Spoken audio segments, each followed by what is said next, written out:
এখন আমরা আলোচনা করব ক্লিনিক্যাল ফিচার বা একটা মেয়ে কিভাবে বুঝবে যে তার একটোপিক প্রেগন্যান্সি হয়েছে। প্রথমত মেয়েটাকে সেক্সুয়াল এক্সপোজার মানে মেয়েটাকে সেক্সুয়াল ইন্টারকোর্স বা সেক্স করতে হবে। সেক্স না করলে তো আর ডিম্বাণু শুক্রাণু মিলিত হওয়ার কোনো চান্স থাকে না, তাই না?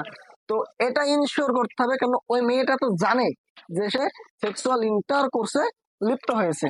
তো প্রথমে এটা কিন্তু আপনাকে রোগী এসে বলতেও পারে, নাও বলতে পারে, ঠিক আছে, এটা কিন্তু হাইড করতে পারে। তো যার হবে সে নিজে থেকে জানবে এটা, যে সে প্রথমত সেক্সুয়াল ইন্টারকোর্সে মানে তার পার্টনারের সাথে সে সেক্সুয়াল ইন্টারকোর্স করেছে। দ্বিতীয়ত কি হবে? দ্বিতীয়ত হবে যে যদি একটোপিক প্রেগন্যান্সি হয় মানে ডিম্বাণু শুক্রাণু মিলিত হওয়ার পরে যদি এন্ডোমেট্রিয়াম লেয়ারে বাচ্চা বড় না হয়, অন্য কোথাও বড় হয়, তো কি হবে? প্রথমত সব থেকে গুরুত্বপূর্ণ হচ্ছে এটা, লোয়ার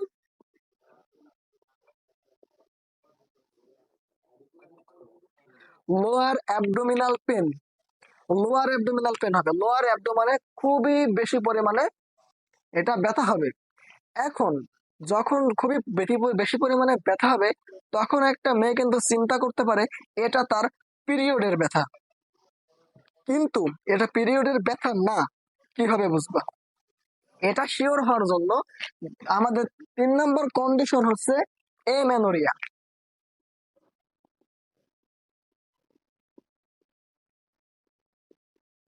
এমেনোরিয়া এমেনোরিয়া কি? এমেনোরিয়া হচ্ছে অ্যাবসেন্স অফ মেনস্ট্রুয়েশন, মানে পিরিয়ড বন্ধ হয়ে যাবে, পিরিয়ড হবে না, লোয়ার অ্যাবডোমেনে খুবই বেশি পরিমাণে ব্যথা করবে, এবং কার করবে? যে সেক্সুয়াল ইন্টারকোর্স করেছে, আনসেফ সেক্সুয়াল ইন্টারকোর্স করেছে, তার ব্যথা হবে। এবং 4 নম্বর যে বিষয়টা হচ্ছে সেটা হচ্ছে ব্লিডিং। সেটা অল্প অল্প হতে পারে, বেশি হতে পারে। তাহলে কি? ব্লিডিং। তাহলে আমরা কিভাবে শিওর হচ্ছি যে এটা একটোপিক প্রেগন্যান্সি? ইনশিওর করার জন্য প্রথমত মেয়েটাকে সেক্সুয়াল ইন্টারকোর্স করা লাগবে। যদি সেক্সুয়াল কেউ আনপ্রোটেক্টেড সেক্স করে থাকে, তাহলে কিছুদিন পরে ওই মেয়ের যদি খুবই বেশি পরিমাণে লোয়ার অ্যাবডোমেনে মানে তল পেটে ব্যথা হয়, এবং একই সাথে অ্যাবসেন্স অফ পিরিয়ড মানে মেনস্ট্রুয়াল সাইকেল মানে তার পিরিয়ড হবে না, এবং অল্প বা বেশি পরিমাণে ব্লিডিং হতে পারে, তাহলে কখনোই দেরি করা যাবে না, তাৎক্ষণিক ভালো কোনো গাইনোকোলজিস্টের পরামর্শ নিতে হবে। কারণ যদি লেট হয়ে যায়, বাচ্চাটা যদি এই ফ্যালোপিয়ান টিউবের অ্যাম্পুলাইস্টোমাস বা ইন্টারস্টেশিয়াল যে কোনো জায়গায় বড় হোক না কেন, এটা যদি, আর একটা জিনিস বলে রাখি আগে, যে এই যে বাচ্চাটা বড় হচ্ছে 1.5 মাসের ভিতরেই কিন্তু এটা ব্লাস্ট করবে। এখানে যদি বড় হতে থাকে, ডাক্তারের পরামর্শ না নিলে ফ্যালোপিয়ান টিউবটা কিন্তু 1.5 মাসের ভেতরেই ব্লাস্ট করে যাবে।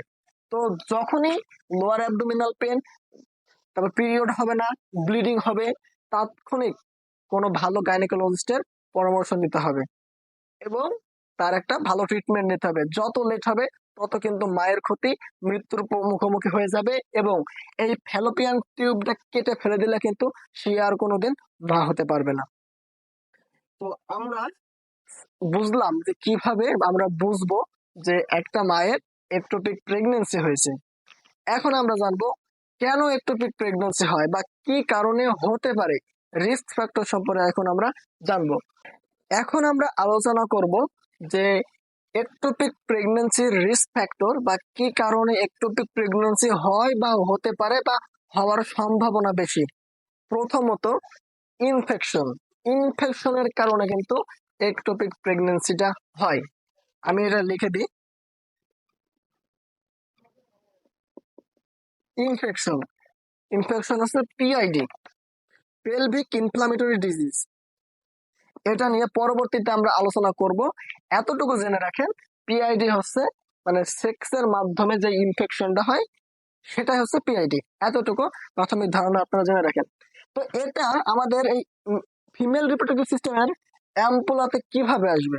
এটা আসবে পার্টনারের মাধ্যমে। পার্টনার যদি পার্টনারের যদি ইনফেকশন থেকে থাকে, তাহলে সেক্সুয়াল ইন্টারকোর্সের মাধ্যমে এটা কিন্তু ফিমেল রিপ্রোডাক্টিভ সিস্টেমের এই ফ্যালোপিয়ান টিউবের ভিতরে চলে আসে। এবং ইনফেকশনের কারণে কিন্তু এখানে একটোপিক প্রেগনেন্সি হয়। ইনফেকশনের কারণে কি হয়, যে আমাদের অ্যাম্পুলাতে যে জাইগোট সৃষ্টি হয়, শুক্রাণু ডিম্বাণু মিলিত হয়, হয়ে যে ইউটেরাসের লেয়ারের দিকে আসে, এই আসার প্রবণতা বা মুভমেন্টটা ইনফেকশন হলে কমিয়ে দেয়।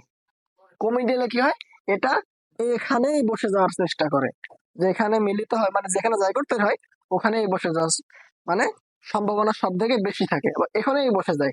তো এই কারণে 1 নাম্বার রিস্ক হচ্ছে আমাদের ইনফেকশন। 2 নাম্বার হচ্ছে টিউবাল সার্জারি। টিউবাল সার্জারি কি, এই ফ্যালোপিয়ান টিউব, দুই সাইডে দুইটা ফ্যালোপিয়ান টিউব আছে, এই টিউবে যদি কোনো প্রকার সার্জারি হয়ে থাকে, কোনো প্রকার যদি কারো সার্জারি হয়ে থাকে, তাহলে কিন্তু একটোপিক প্রেগন্যান্সি হওয়ার সম্ভাবনা খুবই বেশি। কারণ সার্জারি হলেও কিন্তু সেটা আগের মতো পারফর্ম করবে না, এটারও কিন্তু মুভমেন্ট স্পিড সেটা কিন্তু কমে যাবে। এবং এটা তাহলে আমরা লিখে দিই টিউবাল সার্জারি।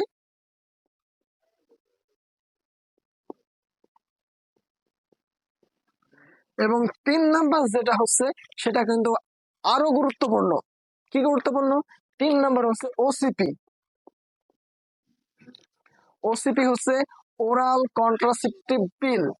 যে সকল মেয়েরা ওরাল কন্ট্রাসেপটিভ পিল ডাক্তারের পরামর্শ ছাড়াই বাজার থেকে কিনে মাঝে মাঝেই খায়, তাদের কিন্তু একটোপিক প্রেগন্যান্সি হওয়ার সম্ভাবনা বেশি। কারণ ওরাল কন্ট্রাসেপটিভ পিলের ভেতরে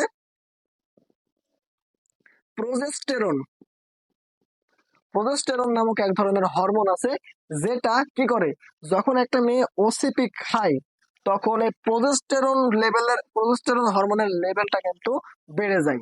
এই লেভেলটা বেড়ে গেলে কি হয়, আগেই বললাম যে এখানে জাইগোট তৈরি হওয়ার পরে এই জাইগোটটা ইউটেরাসের ভেতরে এন্ডোমেট্রিয়াম লেয়ারের উপর বসে। কিন্তু যখন কেউ ওসিপি খায়, ওসিপি খাওয়ার পরে যদি সে ফেল করে, মানে মনে করেন কেউ সেক্সুয়াল ইন্টারকোর্স করেছে, তারপরে ওরাল কন্ট্রাসেপটিভ পিল খেলো, ওরাল কন্ট্রাসেপটিভ পিল খাওয়ার ফলে কি হলো, এই এই যে ডিম্বাণু এখান থেকে বের হলো এবং পুরুষের যে শুক্রাণু গেল, এই দুটো কিন্তু মিলিত হলো না। কিন্তু ওরাল কন্ট্রাসেপটিভ পিল মানে পিল খাওয়ার পরেও যদি কোনো কারণে পিলটা ফেল করে, কাজ না করে, পিল খাওয়ার পরেও যদি এই প্রেগনেন্সি হয়ে যায়, শুক্রাণু এবং ডিম্বাণু মিলিত হয়ে যায়, তখন এই প্রোজেস্টেরন লেভেলটা বেড়ে যায়। প্রোজেস্টেরন লেভেলটা বেড়ে গেলে এই যে মুভমেন্টের স্পিড ছিল, এই মুভমেন্ট স্পিডটা কমে যায়। মুভমেন্ট স্পিড কমে গেলে কি হয়, এইখানেই অ্যাম্পুলাতেই কিন্তু ওই আমাদের যে তৈরি হলো, যে একটোপিক প্রেগনেন্সি বলতেছি, এটা কিন্তু ওখানেই প্রতিস্থাপিত হয়ে যায়। এবং এটা যদি তাৎক্ষণিক চিকিৎসা না করা হয়, তাহলে কিন্তু এটা মানে মৃত্যুর মুখোমুখি হয়ে যেতে পারে। এটা যদি ব্লাস্ট করে ফেলে তাহলে অনেক ব্লিডিং হবে, ফ্লুইড লস হবে এবং মায়ের কিন্তু মৃত্যু হয়ে যেতে পারে। এটা কিন্তু খুবই গুরুত্বপূর্ণ একটা ভিডিও সবার জন্য, শুধু মেডিকেল স্টুডেন্টের জন্য না। এখন আমরা আরেকটা বিষয় হচ্ছে, যে সকল মাদার বা যে সকল মা স্মোকিং করে বা ধূমপান করে, তাদেরও কিন্তু এটা হওয়ার সম্ভাবনা সব থেকে বেশি। তো এগুলো কিন্তু আজকের ছিল বেসিক বিষয়। এখন এটা ট্রিটমেন্ট কি হতে পারে, আমি বলি। আমি যে ক্লিনিক্যাল ফিচার গুলা বললাম, লোয়ার অ্যাবডোমিনাল পেন হবে, উম, তারপরে ব্লিডিং হবে, কিন্তু পিরিয়ড হবে না। কি হবে, লোয়ার অ্যাবডোমিনাল পেন হবে, পিরিয়ড হবে না, ব্লিডিং হবে কম বা বেশি। তাহলে তাৎক্ষণিক, কোনো দেরি করা যাবে না, তাৎক্ষণিক হসপিটালে বা যে কোনো জায়গায় ভালো একজন গাইনোকোলজিস্টের সাথে পরামর্শ করতে হবে। যদি পরামর্শ করা হয় এবং সেটা প্রাথমিক পর্যায়ে থাকে, তাহলে ডাক্তার কিছু মেডিসিন দেবে। এটা এখন আমরা ট্রিটমেন্টের দিকে চলে গেলাম, ঠিক আছে। প্রথমে কি করবে, মেডিসিন দেবে। ওই মেডিসিন খেয়ে কিন্তু এটা মানে ঠিক হতেও পারে, তবে এটা খুবই জটিল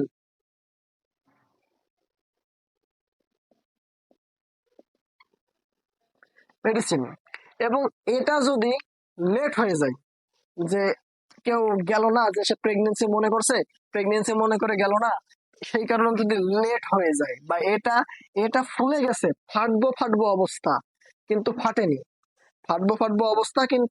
ফাটেনি, তাহলে কি হবে, ফাটবো ফাটবো অবস্থা কিন্তু ফাটেনি, এমন যদি হয়, আর মেয়েটা যদি কোনো এখনো মা না হয়, মানে তার কোনো বাচ্চা নাই, সে পরবর্তীতে মা হতে চায়, তো সেই ক্ষেত্রে কি করে ডাক্তাররা, এই যে এটা ফুলে যায়, এটা ফুলে গেলে কিন্তু একটু এরা ফুলে যাবে, এরা ফুলে যাবে, ফুলে গেলে কিন্তু তখন কি করে ডাক্তাররা এখানে একটু ফুটা করে, এখানে একটু ফুটা করে ভিতরে যে জিনিসটা ছিল, জায়গাটা তৈরি হয়েছিল, সেটা কিন্তু এরা বের করে ফেলে। বের করে ফেললে এটা পরবর্তীতে কিন্তু আবার ঠিক হয়ে যায়। তো এটা কাদের করে, যারা পরবর্তীতে মা হতে চায় এবং যাদের কোনো বাচ্চা নাই, তাদের ক্ষেত্রে এই বিষয়টা হয়। এবং এটাকে বলে সালফিন গোস্টমি। এটাকে কি বলে? সালফিন গোস্টমি। এটা লিখে দিই।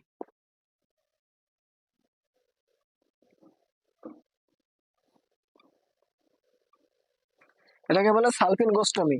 এবং যদি এটা ব্লাস্ট করে ফেলে, যদি এটা ব্লাস্ট করে ফেলে, ব্লাস্ট হয়ে গেছে, ব্লাস্ট হয়ে গেছে, তখন এই ফ্যালোপিয়ান টিউব সম্পূর্ণটা কেটে ফেলা ছাড়া আর কোনো উপায় থাকে না।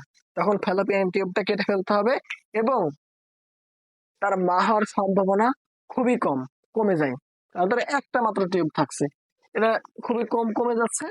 তো এবং যদি এটা একদম না ফাটে এবং ফুলে গেছে, এর আগে যেটা বললাম সালফিন গোস্টমি যেটা করলাম, ফুলে গেছে এখনো ফাটেনি, ফাটবে ফাটবে অবস্থা, তার যদি বাচ্চা থাকে এবং পরবর্তীতে মা না হতে চায়, প্রেগনেন্ট না হতে চায়, তাহলে সালফিন গোস্টমি না করে সালফিন জেক্টমি করতে হবে। কেন? আমি বলতেছি, আগে এটা লিখে দিই।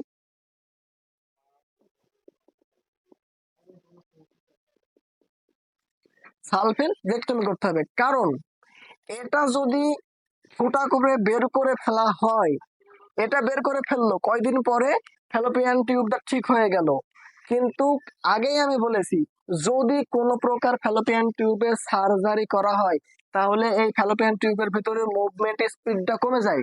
তার মানে কি, যার একবার একটোপিক প্রেগনেন্সি হয়, তার বারবার একটোপিক প্রেগনেন্সি হওয়ার সম্ভাবনা বেড়ে যায়।